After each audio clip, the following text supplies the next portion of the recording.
Atlanta, Atlanta, that's my hometown, Atlanta. 4 design minds and their team members are the ones who envisioned how we told the story.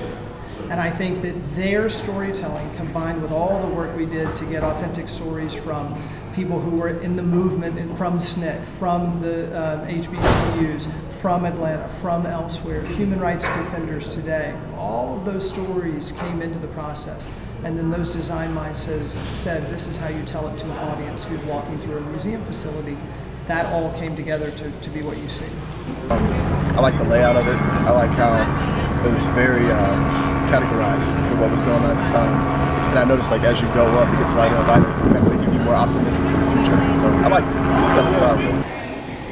I'm encouraged that the city of Atlanta has finally built a civil and human rights museum, something to honor the many people in the Atlanta area, not just Martin Luther King, but there were so many people instrumental in the civil rights movement from the Atlanta area.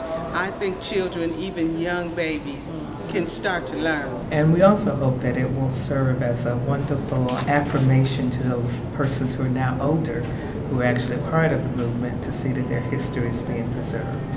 I'm always moved whenever I'm in the presence of artifacts that relate to Dr. King.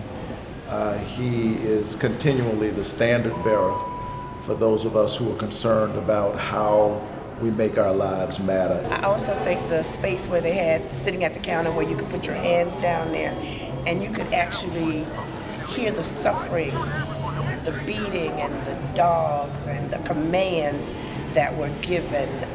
I think that's one of the things that kind of touched me. I think a lot of times we get kind of caught up thinking because there's a black, president that racism is over, or that, true freedom has been achieved.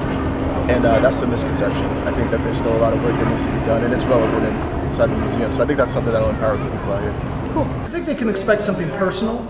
They meet a lot of people when they go through the exhibitions, and they hear personal stories from people. And so it's not just about issues or places or dates in history, but they actually hear personal connection stories.